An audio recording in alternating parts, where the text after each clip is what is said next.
ओम तव कथामृतं तप्तजीवनं कविभिडीरितं कल्मषापहं श्रवणमंगलं श्रीमदाततं भुवि गृह्णन्ति ये भूरिदा जनाः। শ্রী ভগবানের অশেষ কৃপায় আবার আমরা সমবেত হয়েছি শ্রীমদ দর্শন প্রথম খণ্ড থেকে পাঠ এবং আলোচনার উদ্দেশ্য নিয়ে। আমরা যে আজকে যেখানটি পড়ছি সে অধ্যায়ের নাম হচ্ছে জীবে দয়া নয় শিবজ্ঞানে সেবা। এটি আমরা এই অধ্যায় থেকে আমরা বিগত দিন পড়েছিলাম, অনেক দিন আগে পড়েছিলাম। আজকে আমরা শুরু করব ঠাকুর ঘরে শ্রীম বসিয়া আছেন, পূজা ও ধ্যানাদি যথারীতি সম্পূর্ণ হইয়া গিয়াছে। এইবার শ্বেতশ্বেতোত্তর উপনিষদ হইতে যোগের বিষয় পাঠ হইতেছে। ভক্তগণ প্রায় সকলেই আছেন। পুলিনবাবুও আসিয়াছেন। শ্রীম পড়িতেছেন শ্বেতশ্বেতোত্তর উপনিষদ থেকে। ত্রিণত্তম স্থাপ্য সমম শরীরম হৃদিন্দ্রিয়াণি মনসা সমনিবেশ্য ব্রহ্মরূপেণ প্রতরেত বিদ্বান শ্রোতাংসি সর্বাণি ভয়াবহানি। এটার অনুবাদ করছেন শ্রীম। বলছেন শিরগ্রীবা এবং বক্ষ সমান রেখে সোজা হয়ে বসতে হয়। সংসার সমুদ্র ভয়াবহ, প্রায় পার হওয়া যায় না, তবে তাঁর কৃপায় হয়, তাকে আশ্রয় করলে হয়। তাই ব্রহ্ম উড়ূপ বলছেন। উড়ূপ মানে নৌকা, আশ্রয়। গীতাতে তাই বলা হয়েছে মম মায়া দূরত্বয়া, এই দূরত্বয়া মায়া, দূরত্বয়া মায়া, শুধু আমাকে আশ্রয় করলেই উত্তীর্ণ হতে আমরা পারব। ব্রহ্মরূপের অর্থ কেহ কেহ করেন ওঙ্কার। ওঙ্কারের ধ্যান করে মন স্থির করা। অন্য আলম্বনেও এ হতে পারে। ঠাকুর বলেছিলেন আমার চিন্তা করলেই হবে। এইটির কথা এখানে বলা হচ্ছে যে কেমন করে ভগবানকে চিন্তা করতে হয়। ভগবানকে চিন্তা করার সময় শিরগ্রীব বক্ষ সমান রেখে সোজা হয়ে বসতে হয়। এই অ্যাডমিশন করতে করতেই দম বেরিয়ে যায়। বলছেন যে তিনটি জিনিসকে সোজা করে রাখতে হয়, মাথা, ঘাড় এবং বক্ষ, হৃদয়। এই তিনটি যেন সোজা হয়ে থাকা যায়। এই তিনটি জিনিসকে সোজা করে রেখে বসার কথা বলা হচ্ছে। এই তিনটি জিনিসকে সোজা করে রাখার মূল কারণ হচ্ছে, আপনারা যদি একটুখানি এটা পরীক্ষা করে দেখেন, অভ্যাস করে দেখেন, তাহলে নিশ্চিত করে জানতে পারবেন যে এই আপনার শরীর যখনই এরকমভাবে বসছেন, একটা অ্যালার্টনেস আমাদের ভিতরে কাজ করে, অতন্দ্রতা কাজ করে, যেটা ঝুঁকে বসলে হয় না। ঝুঁকে বসলে নিদ্রাভিভূত হওয়ার সম্ভাবনা থাকে। এই কয়েকদিন আগে শিলিগুড়িতে গেছিলাম। ওখানে অল্প বয়সী কতগুলো ছেলে মেয়ে আছে, বিবেক বাহিনী। তারা আমার কতগুলো ছবি তুলে আমাকে উপহার দিল। বক্তৃতা যখন চলছিল খুব মনোজ্ঞ ছিল না, ভীষণ বোরিং ছিল, আমি ঘুমিয়ে পড়েছিলাম। আর তারা সেই তিনটে ছবি দিয়েছে, এরকম করে ঘাটটা কাত করে আছি, ঠেসান দিয়েছি, ঘুমিয়ে পড়েছি। তারা আমাকে তিনটে ছবি উপহার দিয়েছে, আমি ভারী খুশি হয়েছি। এ বনানিধি কি কোনোদিন ক্লাসে সময় মতো আসবেন না? কি অদ্ভুত ব্যাপার! কোনো দিন আমি দেখি না ক্লাসে সময় মতো আসেননি। এই খুব মুশকিল। এই ভাদি, বনানীতি, এরা কখনো কোনো দিন, রোজ একবার এতবার করে বলা সত্ত্বেও কোনো দিন সময় মতো ক্লাসে আসেন না। তা সেই সোজা হয়ে বসলে যেটা হয়, অ্যালার্টনেস, অতন্দ্রতা কাজ করে। অতন্দ্রতা আমাদের সাধন ভজনের পক্ষে অত্যন্ত গুরুত্বপূর্ণ বিষয়। আপনারা অনেকেই যাদের ক্যামেরা খোলা থাকে, তারা কীরকম তন্দ্রাহীনভাবে আমার এই পাঠটি শোনেন, সেটি সম্পর্কে আমি খুব অবহিত আছি। সেগুলো আমি দেখতে পাই, আমার বেশ ভালো লাগে। অ্যাটলিস্ট চেষ্টা তো করছেন। কিন্তু এই তিনটে ভাবে যদি একটু কনসিয়াসলি বসা যায়, তাহলে একটা অতন্দ্র ভাব আসে। অতন্দ্র ভাব এলে ঈশ্বরকে চিন্তা করা সহজ হয়। বলছেন ঈশ্বরকে চিন্তা করা কেন প্রয়োজন? কারণ তাকে আশ্রয় না করলে এই সংসার সমুদ্র পেরোনো যাবে না। সংসারকে অর্ণব, সমুদ্রের সঙ্গে তুলনা করা হয়েছে। আর ব্রহ্ম হলো, ব্রহ্ম উড়ূপ মানে হচ্ছে নৌকা। সেই ভবনদী, সেই সংসার সমুদ্র পেরোনোর জন্য ভগবানের আশ্রয় আমাদের বিশেষভাবে প্রয়োজন। ভগবানকে যদি আমরা আশ্রয় না করতে পারি তাহলে হবে না। অবলম্বন থাকাটা খুব জরুরি। যারা সাঁতার কাটতে পারেন তাদের জন্য এই অবলম্বনের প্রয়োজন নেই, তারা সেই সাঁতার কেটে চলে যেতে পারে। কিন্তু আমাদের মতো দুর্বল মানুষ যারা সাঁতার কাটতে পারি না, কেন পারি না? কারণ তিনি বলছেন মম মায়া দূরত্বয়া, আমার মায়া দূরতিক্রম্য। তিনি সবসময় আমাদের মায়া আবৃত করে রাখতে চান। ঠাকুরের কথায় আছে, বুড়ি ছুঁয়ে ফেললেই খেলা শেষ হয়ে যায়, তাই বুড়িকে ছোঁয়া যায় না। ভগবান চান আমরা খেলি। কেউ কেউ একেও অতিক্রম করে যখন যান তখন ভগবানের খুব আনন্দ হয়। এই যে শ্যামা ভবকাশে আকাশে ঘুরি উঠছে, তার মধ্যে দুই একটা কেটে যায়, মা তখন হাত চাপুড়ি দিয়ে, হাততালি দিয়ে আনন্দ প্রকাশ করে। মা চান না যে সবাই ইয়ে করুক, সবাই মুক্ত হোক। মুক্ত হলে তার খেলাটা চলে না। তার খেলা চালানোর জন্য এই কাউকে কাউকে তার প্রয়োজন আছে। কি সেই কারণে আমারও ভক্ত যারা খুব শেয়ানা, তারা ভগবানকেই ব্যবহার করেন মুক্তির পথ হিসেবে। যে তুমি আমায় যখন মুক্ত করবে না ঠিকই করে রেখেছো, তাহলে তুমিই দায়িত্ব নাও আমাকে মুক্ত করার, আমি তোমাকে আশ্রয় করছি। এই আশ্রয়ের ক্ষেত্রে, যে আশ্রয়টা অনেক সময় আমরা বুঝে উঠতে পারি না ভগবানকে কেমন করে ধরবো, সেটা এইখানে বলা আছে। কেউ কেউ ওঙ্কার ধ্যান করে, ওঙ্কার ধ্যান করলে মন স্থির হয়, ঈশ্বর চিন্তা সহজ হয়। আর ঠাকুর খুব পরিষ্কার করে বলছেন আমাকে চিন্তা করলেই হবে। আমাদের যখন মন্ত্র দীক্ষা হয়, ধ্যানের পদ্ধতি বলার সময় মহারাজ বলেছিলেন যে শ্রীরামকৃষ্ণকে চিন্তা করবে। বারবার সে ছড়িয়ে পালিয়ে যাবে, তাকে তুমি চিন্তা করবে। বারবার চিন্তা করতে করতে করতে দেখবে একটা সময় আসবে যখন তাকে চিন্তা করলে মন আর অন্য কোনো কিছু চিন্তা করছে না, অন্য কোনো চিন্তাতেই মন যাবে না। এই কথা সত্য, এ কথা তার যে মিথ্যা হয়েছে তা নয়। তাকে চিন্তা করলে, তাকে ভাবলে প্রথম দিকে একটু সমস্যা হয়, কিন্তু পরবর্তীকালে আর কোনো সমস্যা হয় না। তখন একটানা তাকে ভাবা সম্ভব হয়। এটা অভ্যাস। এবং তাকে চিন্তা করলেই মন শান্ত হয়ে যাবে, কারণ তিনি বিশুদ্ধ সত্ত্বগুণের মূর্তি, ঘনীভূত মূর্তি। সেই বিশুদ্ধ সত্ত্বগুণের ঘনীভূত মূর্তি চিন্তা করলে আমাদের মনের ভেতরে যে বাসনা, নানা বাসনা, যেটি রজ এবং তমগুণের কারণে হয়ে থাকে, সেটি থেকে আমরা মুক্ত পাই, আমরা উচ্চ সত্ত্বগুণে আসি। শ্রীরামকৃষ্ণদেবের বিবাহ প্রসঙ্গে বলাতে এই পুথিকার একটি ভারী সুন্দর বর্ণনা করেছেন। যে ঠাকুর এই অবতারে কেন এত সৌন্দর্য, এত রূপ নিয়ে কেন এলেন। তিনি বলেছিলেন তাকে কল্পনা, আমাদের মন সবসময় রজতমতেই ঘুরে বেড়ায়, কিন্তু তিনি হলেন বিশুদ্ধ সত্ত্ব গুণময়। তাকে চিন্তা করলে ধীরে ধীরে সেই আমাদের মন রজতম থেকে সত্ত্বগুণে আরূঢ় হয়। আমাদের মন তো এমনি সত্ত্বগুণে আরূঢ় হবে না, তাই তাকে চিন্তা করার জন্য তিনি এত অ্যাট্রাকটিভ চেহারায় এলেন। অ্যাট্রাকটিভ মানুষকে চিন্তা করাটা অনেক বেশি সহজ, সেই কারণে তিনি এত অ্যাট্রাকটিভ হয়ে এলেন, তিনি এত আকর্ষণীয় হয়ে আমাদের কাছে এসে পৌঁছলেন। মনকে দুষ্ট অশ্ব বলা হয়। মনকে দুষ্ট অশ্ব বলা হচ্ছে চঞ্চল। অতি সাবধানে তাকে বশে আনতে হয়, সর্বদা সজাগ থাকতে হয়। গাড়ির ঘোড়া দুষ্ট হলে চালককে অতি সাবধানে থাকতে হয়, কখন বিপদ ঘটায়। তিনি যা বলে গেছেন সেই সব মহাবাক্য আশ্রয় করে থাকতে হয়।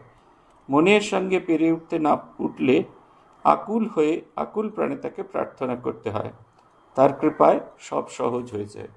দেখুন, প্রথমে টাস্ক বলছেন, আর তারপরে সেই টাস্কটাকে কেমন করে করব সেই উপায়টাও তিনি বলছেন।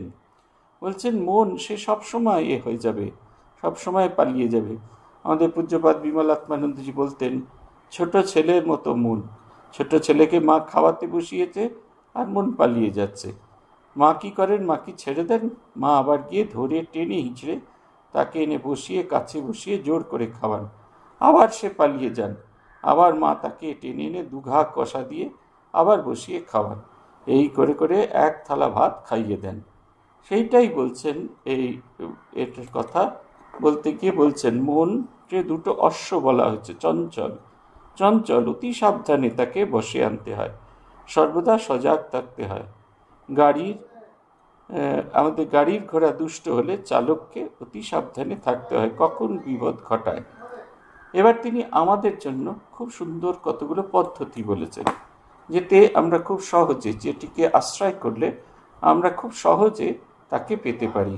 তার মধ্যে অন্যতম বলছেন যে তিনি যে সমস্ত মহাবাক্য দিয়েছেন, সেই মহাবাক্যকে আশ্রয় করে থাকতে হয়।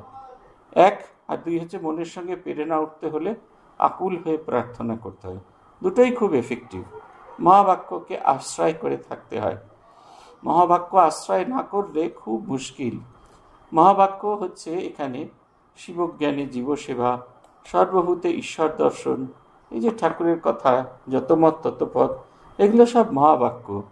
মহাবাক্য পুরাণে যে কথা বলা হয়েছে, সর্বম কল্লিদম ব্রহ্ম, অয়মাত্মা ব্রহ্ম, এই যে আমি ব্রহ্মস্বরূপ, ঠিক সেই রকম শ্রীরামকৃষ্ণ মহাবাক্য হচ্ছে সেই বাক্য যাকে চিন্তন, যাকে ভাবলে মুক্তির পথ আসে। এই যুগের মহাবাক্য হচ্ছে শিবজ্ঞানে জীবসেবা। আমি একটা খুব সমস্যার মধ্যে দিয়ে যাচ্ছিলাম কয়েকদিন আগে, খুব একটা সমস্যার মধ্যে, খুব ডিস্টার্ব ছিলাম। তাছাড়াও তার সঙ্গে রোজ রিলিফ করতে যেতে হচ্ছিল। সেই জঙ্গলের মধ্যে দিয়ে একবারে রোজ অন্তত 3-3.5 ঘন্টা এরকমভাবে গাড়িতে করে বিভিন্ন গ্রামে গ্রামে গিয়ে সেইখানে রিলিফ করতে চলেছিলাম। সঙ্গে করে শাড়ি, বাচ্চাদের জামা কাপড় আগে থেকে ঠিক করা ছিল, ডিস্ট্রিবিউশনও ছিল। মায়েরা আসতে শুরু করলেন।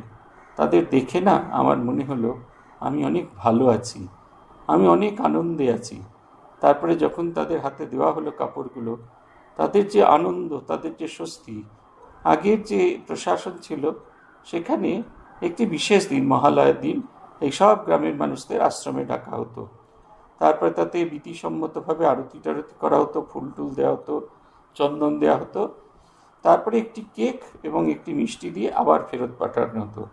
কেউ কেউ 8 কিলোমিটার হেঁটে আসতেন, কেউ কেউ 8 কিলোমিটার হেঁটে ফিরে যেতেন, একটি শাড়ি এবং একটি কেকের জন্য। কিন্তু যখন আমাদের সাধু ভাইরা মিলে সবাই মিলে আমরা সিদ্ধান্ত নিলাম, আমি তো এখানে নতুন, আমি জানতাম না, আমাকে সাধু ভাইরা বললেন আপনি যদি এটি করতে পারেন তাহলে খুব ভালো হয়। আমরা করে দেখলাম, কি আনন্দ, কি স্বস্তি। সব আনন্দ মুখ দিয়ে বলা যায় না, তাদের এক মুখ হাসি, বাচ্চাদের সেই আনন্দ, পোশাক পাওয়ার পরে আনন্দ। তখন আমি যে ক্রাইসিসটার মধ্যে দিয়ে যাচ্ছিলাম সেটার কথা কখন ভুলে গেছি বুঝতেই পারিনি। এবং 2-3 দিন বাদে লক্ষ্য করলাম ক্রাইসিসটার ক্রাইসিসই নেই। শিবজ্ঞানে জীবসেবা, এই প্রতি মানুষের মাঝখানে শিব বিরাজ করছেন। আমি বুঝি বা না বুঝি, শ্রীরামকৃষ্ণের কথা অনুসারে যদি আমরা সেবা করতে পারি তাহলে আমাদের মনের ভেতরে সমস্ত কিছু চলে যায়। দ্বিতীয়টিও খুব এফেক্টিভ। দ্বিতীয়টি প্রার্থনা। খুব বিপদে পড়লে না হলেও রোজ প্রার্থনা করতে হয়।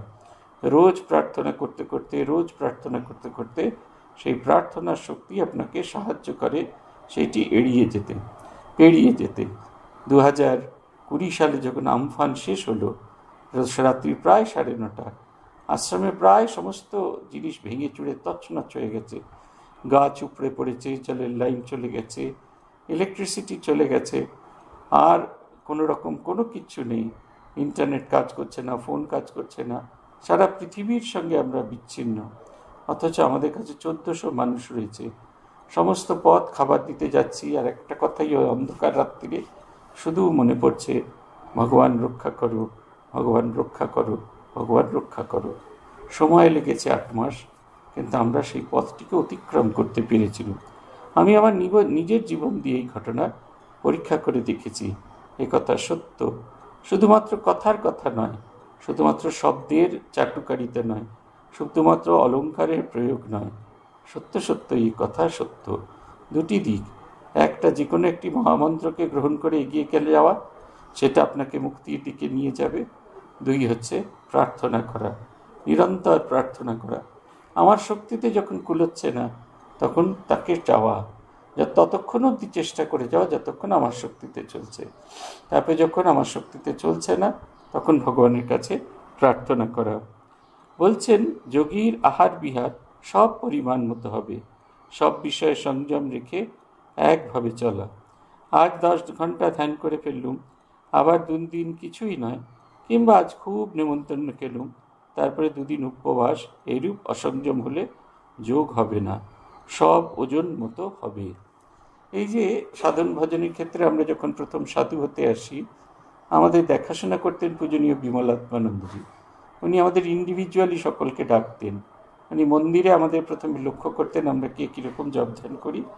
সাধু হতে আসার 5-7 দিন বাদ অবধি উনি চুপচাপ লক্ষ্য করতেন আমরা প্রেয়ারে, সকালে প্রেয়ারে কীরকম বসি, আলস্য সহ বসি কিনা, সোজা হয়ে বসি কিনা, যে গানটি হচ্ছে সেই গান নিয়ে আমরা নিচ্ছি কিনা, আমরা ইন্টারেস্ট নিচ্ছি কিনা, এরকম নানা জিনিস তিনি আমাদেরকে দেখার চেষ্টা করতেন, তিনি আমাদের কাছে জানতে চাইতেন। তারপরে যেটা জিজ্ঞেস করছেন, কত জপ করেছি, সকাল সন্ধে কতটা জপ করেছি।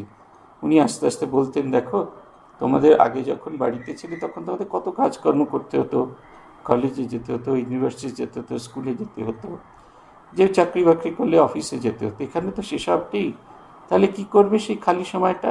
সেই খালি সময়টা জপ ধ্যান করে কাটাবে। উনি একটু একটু করে জপ ধ্যানের নানা রকমের পথ বলতেন। আমরা সকালবেলা ধীরে ধীরে জপ করতাম। প্রথম দিকে ওই 1 ঘন্টাই, 4টে থেকে 5টা, ওই 1 ঘন্টাই জপের মধ্যে রাখার চেষ্টা করতেন উনি। আমরা জপ ধ্যান করতাম, প্রার্থনা করতাম, যে যতটা পারতাম। আর যখন হয়ে যেত, যদি না পারতাম, চুপটি করে বসে থাকতাম। উনি বলতেন, চুপ করে ঠাকুরের দিকে তাকিয়ে বসে থাকো, দেখবে সেই জ্যোতির্ময় পুরুষ সামনে বসে আছে। তারপরে স্নান টান সেরে এরপরে উনি লক্ষ্য করতেন আমরা কোন সময় কি করি। স্নান সেরে ক্লাসে যাওয়ার মাঝখানে আমরা গল্প করি। উনি আমাদের উৎসাহ দিতে থাকলেন যাতে ওই সময় আমরা জপ করি। আমরা যে যার জপের মালাটা ক্লাসে নিয়ে আসতাম, মেঝেতে ছোট্ট যে স্টাডি টেবিল ছিল সেইখানে বসে পড়তাম, তার উপর বই থাকতো, আর জপের মালা হাতে নিয়ে জপ করতাম যতক্ষণ না আচার্য এসে পৌঁছেছেন। আচার্য এসে পৌঁছলে জপের মালাটি রেখে পকেটের মধ্যে ভরে আমরা ক্লাস করতাম। ক্লাস শেষ হয়ে গেলে আবার উনি উৎসাহ দিতেন যাতে আমরা জপ করি। আমরা আবার জপ করতাম ওই সময় একটু একটু করে। দুপুরবেলা উনি আবার দেখে যেতেন যে 3টে থেকে ক্লাস আছে, আমরা যেন 2টোর মধ্যে উঠে পড়ি। 2টো থেকে 2:45-এর মধ্যে মুখ হাত পা ধুয়ে যতক্ষণ সম্ভব 10 মিনিট, 15 মিনিট, 20 মিনিট আমরা যেন জপ করি। সন্ধ্যাবেলায় সন্ধ্যারতি যাওয়ার আগে ঘরের বিছানাটি প্রস্তুত করে যেতাম, মশারি খাটিয়ে, জপের আসন পেতে, জপের মালা রেখে, ধূপটি বার করে তার পাশে ম্যাচস্টিকটি রেখে আমরা সন্ধ্যারতিতে যেতাম, যাতে ফিরে এসে ম্যাচস্টিকটি জ্বালিয়ে আমরা জপ করতে বসতাম। প্রথম প্রথম তো বুঝতে পারতাম না কতক্ষণ জপ ধ্যান হয়। তারপরে দেখলাম গঙ্গা ধূপ যেটি আছে সেটি 1 ঘন্টা জ্বলে। যখনই জপ শেষ হয়ে গেলে মনে হতো আর পাচ্ছি না, এবার একটু চোখ খুলে তাকাই, চোখ খুলে তাকাতাম, দেখতাম গঙ্গার ধূপটি জ্বলছে। আমরা বুঝতে পারতাম এখনও 1 ঘন্টা হয়নি, তাহলে আরও খানিকক্ষণ বসতে হবে, আরও খানিকক্ষণ জপ করতে হবে। তারপরে আবার রাত্রিরে শুতে যাওয়ার আগে মিনিট 10 তিনি আমাদের জপ করতে বলতেন।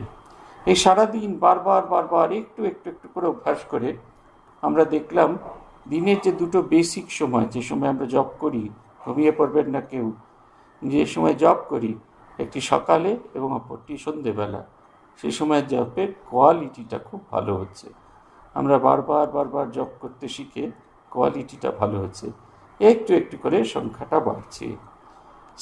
স্থানের কথা বলা হয়েছে, সমভূমি আর পবিত্র স্থান হবে, কাঁকর বালি কিংবা অগ্নিভয় থাকবে না, কোলাহল হয় এমন স্থানে বসবে না, জলাশয়ের নিকটেও নয় যেখানে সব লোক আসে জল নিতে, লোকালয়ের বাইরে নির্জন স্থানে বসে ধ্যান করতে হয়, মনের অনুকূল অর্থাৎ মন প্রসন্ন হয় এমন স্থান হবে, আবার নয়ন সুখকর অর্থাৎ সুদৃশ্য হবে।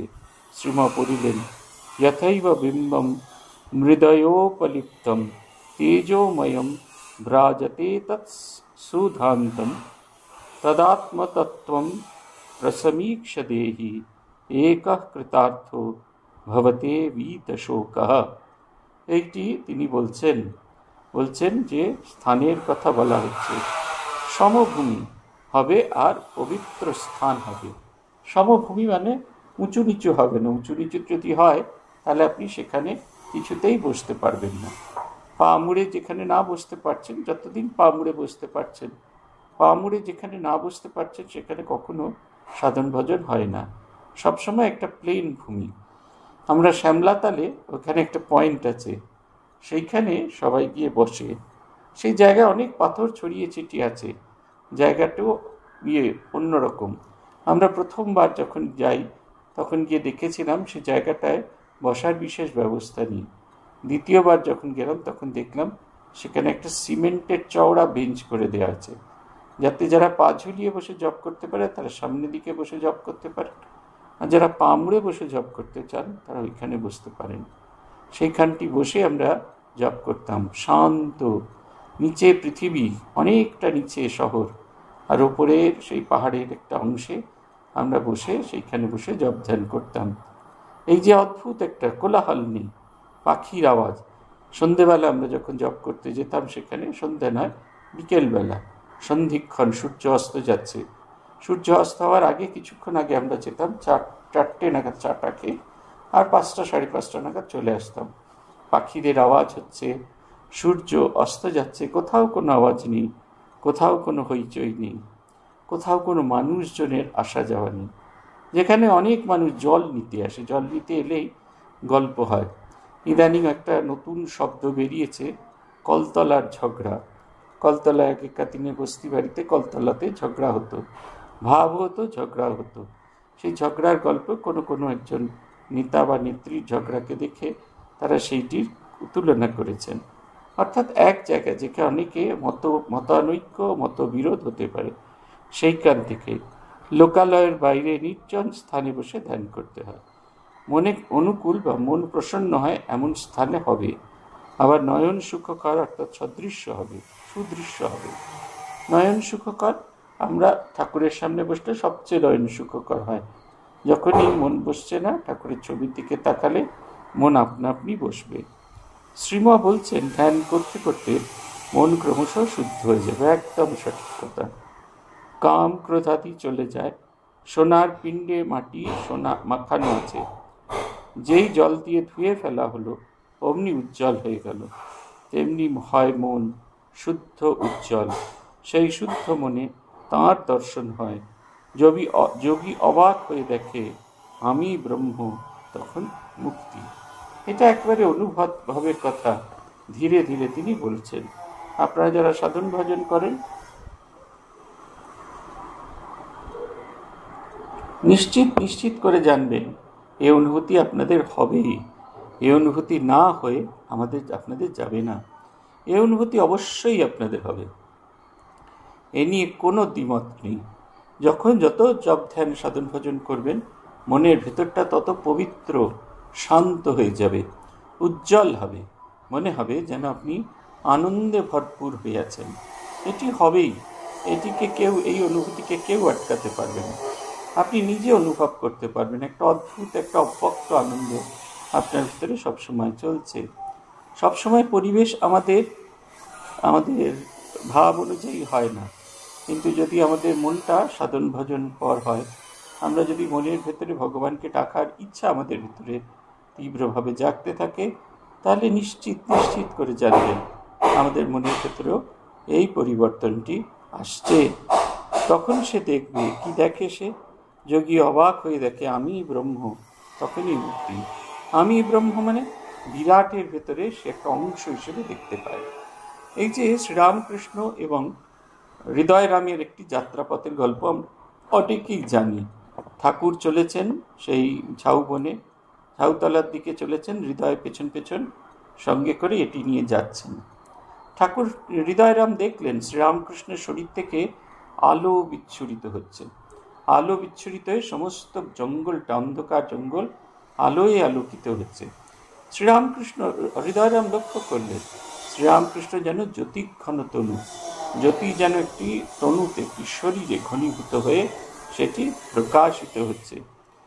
সেটি মাটির পৃথিবী থেকে অনেকটা উপরে।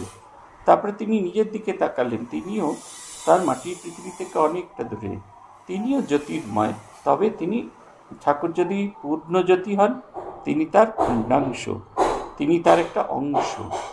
এটা একটা দর্শনের একটা দিক। কিন্তু যদি হৃদয়রাম আরও ভালো করে দর্শন করতেন, তাড়াহুড়ো না করতেন, হইচই না করতেন, তাহলে অবশ্যই তিনি দেখতেন সেই বিরাটের মধ্যে তিনিও যেন জড়িয়ে আছেন।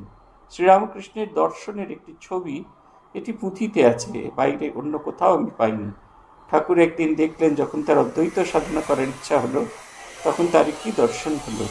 গাছের ডালে দুটি পাখি বসে আছে, একটি বিরাট আর একটি খুব ছোট্ট। বিরাট পাখিটি একটা সময় মুখ হাঁ করতে ছোট্ট পাখিটা তার মধ্যে ধীরে ধীরে ঢুকে গেল। ঠাকুরের অদ্বৈত বেদান্ত সাধনের ইচ্ছা হলো এই বিরাটের ভেতরে ক্ষুদ্র আমি মিশে যাওয়া, আমার আমিত্বকে মিশিয়ে দিয়ে এক হয়ে যাওয়া। সমুদ্রের জলে যখন জল দিয়ে দেন তখন সেটা সমুদ্রের অংশ হয়ে যায়, এই বিরাটের অংশ হয়ে যাওয়া। এটি রাজযোগের পথ, এত কঠিন। কোথা থেকে ফিরে এসে, কোথা দিয়ে এসে পড়ে লোকমান্য নাক টেপাটেপি অতর কি দরকার? তিনি যা বলে গেছেন তা করলে সহজে হয়। বলেছেন, প্রার্থনা করো নির্জনে গোপনে ব্যাকুল হয়ে, মা করলে মা সব করে দিবেন, তোমায় কিছু ভাবতে হবে না। এই কলিযুগের পক্ষে এইটি সহজ পথ। শাস্ত্রাদি পড়ার কথাও তাই বলতেন। কি হবে অত পড়ে? বেদ পুরাণ তন্ত্র শাস্ত্র সন্ধান বলে দেয় মাত্র। শাস্ত্র আর কিছু ঈশ্বর লাভ করিয়ে দিতে পারে না। গুরুমুখে সন্ধান জেনে নিয়ে কাজে লাগো, কাজ না করলে কিছুই হবে না। এটা একটা খুব ইম্পর্টেন্ট কথা। গুরু সাধন ভজন সম্পর্কে যেটি বলে দেন, যে পথটি বলে দেন প্রশ্নাতীতভাবে, সেই পথে যদি চলা যায় তাহলে আপনারা অনুভব করবেন। দেখবেন শাস্ত্র পড়লে আপনার যে অনুভূতির কথা বলা হচ্ছে, ব্রহ্মজ্ঞ সাধক যেরকম অনুভব করে সেটি শাস্ত্রকে নিজের অনুভবের সঙ্গে সেটা মিলবে। ঠাকুর বলছেন না, এক জায়গায় চাল বাছতে বাছতে মাঝে মাঝে হাতে চাল তুলে নিয়ে দেখতে হয় চালটা কেমন বাছা হয়েছে। ঠিক সেই রকম মাঝে মাঝে যখন আপনি শাস্ত্রের সঙ্গে নিজেকে মেলানোর চেষ্টা করবেন, খুব বেশি শাস্ত্র মেলানোর দরকার নেই, শ্রীমদ্ ভগবত গীতা মেলালে আপনি বুঝতে পারবেন। দেখবেন শ্রীমদ্ ভগবত গীতায় যে ভাবনা চিন্তা দ্বিতীয় অধ্যায়ে দেওয়া আছে, জীবনমুক্ত পুরুষের যে উদাহরণ দেওয়া আছে, তার সঙ্গে আপনার খুব একটা ফারাক আপনি খুঁজে পাবেন না। হয়তো ওই অতটা নয়, কিন্তু অবশ্যই তার কাছাকাছি বা ওই রকম কিছু কিছু অনুভব আপনারও হয়েছে। এটা আমরা এই অধ্যাত্ম এবং বিজ্ঞানের সঙ্গে এইখানে অধ্যাত্ম শাস্ত্রের সঙ্গে বিজ্ঞানের এইখানে মিল আছে। বিজ্ঞান যেরকমভাবে কার্বন ডাইঅক্সাইড অক্সিজেন মিশিয়ে একটি আলাদা নতুন কিছু তৈরি করে, ঠিক সেই রকম আপনি যখন সাধন ভজন করবেন তখন সাধন ভজন করে আপনার অনুভূতিটা অন্যরকম হতে থাকবে। পুরনো আপনি ছেড়ে গিয়ে এক নতুন আপনিতে আপনি রূপান্তরিত হবেন। শাস্ত্রাদি পড়ার কথা তিনি বলতেন, কি হবে অত পড়ে? বেদ পুরাণ তন্ত্র শাস্ত্র সন্ধান বলে দেয় মাত্র, পথ বলে দেয়। এই যেরকম আপনারা গুগল ম্যাপ চালিয়ে যান, সেই গুগল ম্যাপ কি আপনাকে সেই জায়গায় নিয়ে যায়? কিন্তু গুগল ম্যাপ দেখায় এই পথ দিয়ে যেতে হবে, এইখানে রেড দেখায়, মানে এখানে খুব ভীষণ রকমের ট্রাফিক জ্যাম। তারপরে গুগল ম্যাপ দেখাতে থাকে এই হচ্ছে পথ, এইখান দিয়ে গেলে শর্টকাট রুট দিয়ে তুমি যেতে পারবে। এরকম নানা জিনিস গুগল ম্যাপ দেখায়, কিন্তু গুগল ম্যাপ আপনাকে হাত ধরে আপনার ডেস্টিনেশনে পৌঁছে দিতে পারে না। ডেস্টিনেশনের কাছাকাছি এসে you have reach your destination, এই কথাটা বলে। এক্স্যাক্ট বাড়ি, গলির ভেতরে যদি বাড়ি থাকে সেটাও সে বলে দিতে পারে না, সেই গলির সামনেটা এনে আপনাকে ছেড়ে দেবে। শাস্ত্র আমাদের তাই, পথের সন্ধান বলে দেবে, কিন্তু যেতে হবে আপনাকে নিজেই, অনুভূতিটা করতে হবে আপনাকে নিজেই। কত রকম বিপদ। একজন ধ্যান করবার জন্য একটি ঘর করেছিল। ঠাকুর শুনে বলেন, সে কি গো, তিনি যে অতি গোপনের ধন, ঈশ্বরকে ডাকবে তা আবার অন্য লোক জানবে কেন? তাকে ডাকতে হয় অতি নির্জনে গোপনে, কেউ জানতে পারবে না। এটা হচ্ছে কথা। আমাদের ক্ষেত্রে বেশিরভাগ ক্ষেত্রে এইটি হইচই হয়ে গিয়ে যায়। আমরা যখন কলেজে পড়তুম তখন আমরা কয়েকজন মিলে মায়ের বাড়িতে রোজ যেতুম। আমরা সবাই সবার পরিচিত, কিন্তু মায়ের বাড়িতে গিয়ে আমাদের কারোর কোনো কথা হতো না। আমাদের প্রত্যেকের নির্দিষ্ট জায়গা ছিল। মা ঠাকুরুনকে প্রণাম করে আমরা সেই জায়গাগুলো বসে পড়তাম, সন্ধ্যা আরতি দেখতাম। কেউ দেখতে পেত, কেউ শুনতে পেত, কারণ মায়ের বাড়ি তো বড্ড ছোট, সবাই দেখতে পাবে, সবাই শুনতে পাবে তা নয়। আমি কোনোদিন দেখতে পেতুম না, প্রত্যেক দিন শুনতে পেতুম। শারদানন্দজির ঘরের দুটো জানলার মাঝখানে একটা পিলার আছে, ওই পিলারটায়, ওই পিলার আর ওই দেওয়ালের মাঝখানে, তখন আমি এতটা রোগা ছিলাম না, সেই পিলারের মাঝখানে, দুটোর মাঝখানে আমার ইঁটে যেত, আমি তার মধ্যে ঢুকে বসে পড়তুম। আমি কিছু দেখতে পেতুম না, শুধু শুনতুম। খণ্ডন ভববন্ধন নমো নমো প্রভু বাক্যমানাতি শুনতুম আর নিজেকে শোনাতুম। তারপরে আমরা সাধন ভজন করে একটু জপ ধ্যান করে ফিরে আসতাম। আসার সময়টা আমাদের সকলের ঠিক ছিল, আমরা সবাই অপেক্ষা করতাম একে অপরের জন্য। তারপরে যে বাসটা ছিল সেই বাসটায় করে আমরা বাড়ি ফিরে আসতাম। এই যে একটা অদ্ভুত আনন্দ, এই পথ, এই যে ধ্যান করার জন্য কেউ কাউকে জানাতুম না, আমরা সবাই যেতুম একসাথে, কিন্তু কেউ কাউকে জানাতাম না কোথা দিয়ে যাচ্ছি, কে যাচ্ছি। এই পথটা আমাদের, এই যে সাধন ভজনের পথটা, এটা যত গোপন রাখা সম্ভব তত গোপন রাখলেই ভালো। ঈশ্বর অবতার হয়ে না এলে শাস্ত্রার্থ কে করবে? শুধু পাণ্ডিত্যের কর্ম নয়, শুধু কতগুলি বই পড়লেই হলো না। অর্থ বুঝতে, মর্ম বুঝতে হলে উল্টে উৎপত্তি হয়। বদহজম হয়ে হয়তো পিছিয়ে পড়ে গেল, এরকম বহু মানুষ দেখেছি। প্রচুর শাস্ত্র পড়েছেন, আপনি একটা কিছু বলুন, 50খানা শ্লোক আপনাকে বলে দেবেন, এইখানে এই আছে, সেইখানে সেই আছে, ওইখানেই আছে, কিন্তু কাজের জায়গায় খুব গোলমাল। এ দেখেছি আমরা। বিশেষ করে দিদি, অপরাধ নেবেন না আমাদের, অজন্তাদি, নর্থ ইস্টে আমরা ভাব প্রচার পরিষদের মিটিংয়ে দেখেছি। সেখানে ভাব প্রচার মিটিংয়ে যারা প্রচারক, তারা ভীষণ রকমভাবে শাস্ত্রাদি পড়েছেন, একই সঙ্গে খুব বিনীত, কিন্তু নানা একটা জিনিস আপনি যদি বলেন আপনাকে 4টে রেফারেন্স দিয়ে দেবে, কিন্তু কাজের জায়গায় ওই রকম অ্যাক্টিভ নয়, একদম অ্যাক্টিভ নয়। এটা আমরা দেখেছি।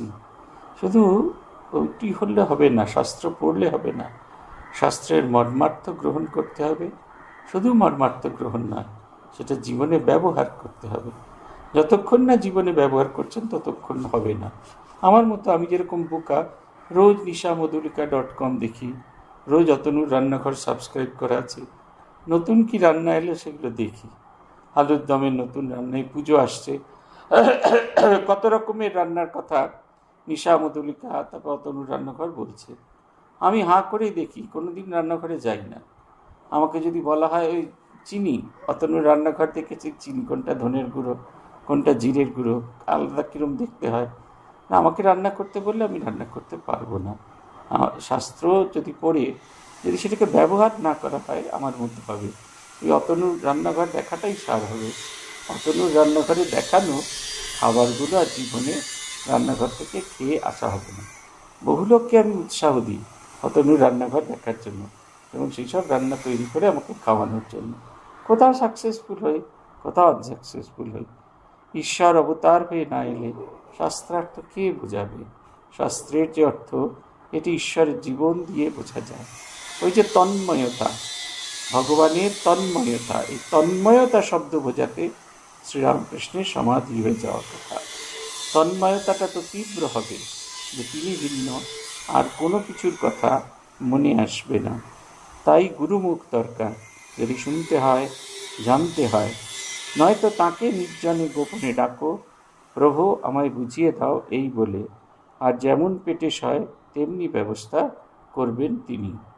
এটি হচ্ছে কথা। দু ধরনের সাধনের কথা এখানে ঠাকুর বলছেন। একটি হচ্ছে গুরুমুখী বিদ্যা। গুরুমুখী বিদ্যা কেমন করে করতে হয়, গুরু যেরকমভাবে বলেছেন সেই রকমভাবে করতে হবে। সেই রকমভাবে করলেই আমাদের মুক্তির পথ আমরা দেখতে পাব। আমার মনে আছে, ভারত সেবাশ্রম সঙ্গে গিয়েছিলাম, সেখানে গিয়ে দেখলাম তলোয়ার দিয়ে খুব লড়ালড়ি, আরতি টারতি হচ্ছে, খঞ্জর, তলোয়ার, এই সমস্ত নানা কিছু দিয়ে। হাঁ করে সেটি দেখে ফেরত এসছি। ঠিক সেই সময় কথামৃতে পড়ছি কাপ্তেন উপাধ্যায় বাবার কথা। যুদ্ধক্ষেত্রে কাপ্তেন উপাধ্যায় বাবা, তিনি এক হাতে শিব পূজা করতেন, এক হাতে জপ করতেন, সেই হাতেই জপ করতেন, আবার আরেক হাতে তলোয়ার চালাতেন।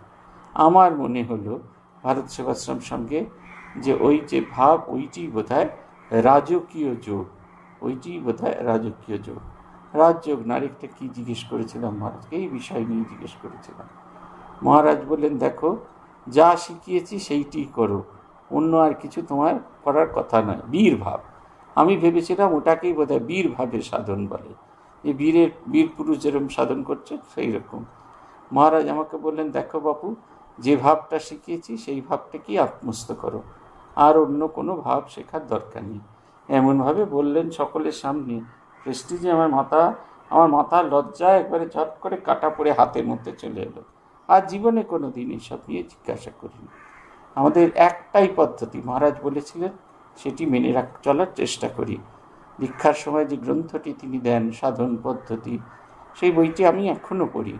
আমার দীক্ষা হয়ে গেছে প্রায় 40 বছর, কিন্তু আমি এখনও ওই গ্রন্থটি একটানা পড়ি। মাঝে মাঝে পড়ি যখনই কোনো অসুবিধা হয়। আর দুটো গ্রন্থ আমাকে খুব সাহায্য করে, সেটা হচ্ছে আমার ব্রহ্মচর্য দীক্ষার মন্ত্র আর সন্ন্যাস দীক্ষার মন্ত্র। এই মন্ত্রগুলো মাঝে মাঝে খুলে আমি পড়ি। এগুলো আমাকে সাহায্য করে জীবনকে এগিয়ে নেওয়ার জন্য। যখনই এগুলো পড়ি তখনই দেখতে পাই এর থেকে কোথাও যেন একটু অবনমন ঘটেছে, তখনই আবার রিপেয়ার করা শুরু করি, আবার জিনিসটা হয়। গুরু এই কাজটি করে। আর গুরু ছাড়া সাধন কেমন তিনি দেখাচ্ছেন, আকুলতার উপর ভরসা করে ভগবানকে প্রার্থনা করতে হয়, উদারভাবে প্রার্থনা করতে হয়, তুমি আমায় পথ দেখিয়ে দাও, তুমি আমায় বলে দাও আমাকে কীরমভাবে কেমনভাবে এগিয়ে যেতে হবে। এবং তিনি ঠিক আমাদের বুঝিয়ে দেবেন। কেমনভাবে বুঝিয়ে দেবেন বলছেন, যার পেটে যেমন সয়, মা যেরকম বুঝতে পারেন কাকে কি খেতে দিতে হবে, ঠিক সেই রকমভাবে তিনিও সাধন ভজন করে আমাদের বুঝিয়ে দেবেন কেমন জীবন আমাকে যাপন করতে হবে। আজ এই পর্যন্ত। ওম প্রণতানাম প্রসীদত্বম দেবী বিশ্বার্তিহারিণী त्रैलोक्यवासिनामिड्डे लोकानां वरदा भव। ओम शांति ओम शांति ओम शांति। हरि ओम तत्सत। श्री राम कृष्णार्पणमस्तु।